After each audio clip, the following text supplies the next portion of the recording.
बोले तो मित्रों आज भारतीय जनता पार्टी का एक प्रतिनिधिमंडल चुनाव आयोग से मिला। थोड़ा नीचे करोगे तो थोड़ा हम लोग चुनाव आयोग से मिला और जिसमें कि पार्टी के वरिष्ठ नेता और केंद्रीय मंत्री श्री प्रकाश जावड़ेकर जी, पार्टी के राष्ट्रीय महामंत्री और संसद सदस्य श्री भूपेंद्र यादव जी, पार्टी के राष्ट्रीय महामंत्री और वरिष्ठ नेता श्री अनिल जैन साहब, भारतीय जनता पार्टी के राष्ट्रीय सचिव श्री सिद्धार्थनाथ सिंह जी, हमारे इलेक्शन सेल के इंचार्ज श्री ओम पाठक साहब उसमें उपस्थित थे और कई महत्वपूर्ण मुद्दे थे, जिसमें सबसे ज्यादा महत्वपूर्ण मुद्दा हमारी ग्रैंड ओल्ड पार्टी के ब्रांड न्यू लीडर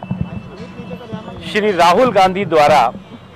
चुनाव शुरू होने से पहले ही चुनाव को सांप्रदायिक रंग और चुनाव में सांप्रदायिक रूप देने की कोशिश। पिछले दिनों श्री राहुल गांधी जी ने एक कार्यक्रम में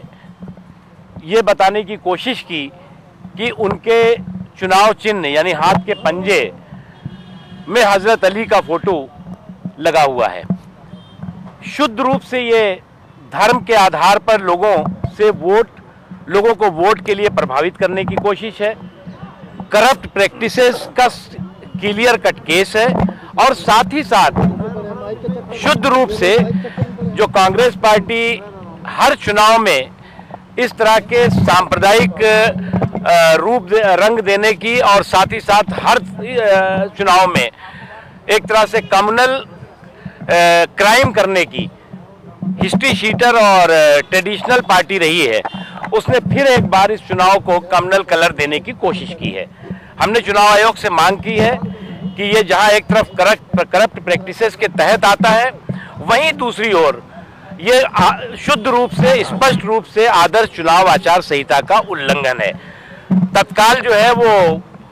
चुनाव के जो कानून है उसके कड़े प्रावधानों के तहत श्री राहुल गांधी जी पर और कांग्रेस पार्टी पर कार्रवाई की जानी चाहिए, क्योंकि इससे पहले भी अगर आपको याद होगा तो जब पहले चुनाव हुए हैं तो उससे पहले भी उन्होंने मुसलमानों को 10%, 14%, 8% आरक्षण देने की शगुफेबाजी की थी और उस पर चुनाव आयोग ने कड़ी कार्रवाई उस समय की थी। लेकिन अभी से शुरुआती दौर से ही जिस तरह से कांग्रेस पार्टी ने पूरे के पूरे चुनाव को सांप्रदायिक कलर देने की कोशिश की है और सांप्रदायिक कलर देकर के सांप्रदायिकता के आधार पर वोट मांगने की कोशिश की है, उसमें चुनाव आयोग को तत्काल कार्रवाई करनी चाहिए। चुनाव घोषित होते ही कांग्रेस पार्टी अपने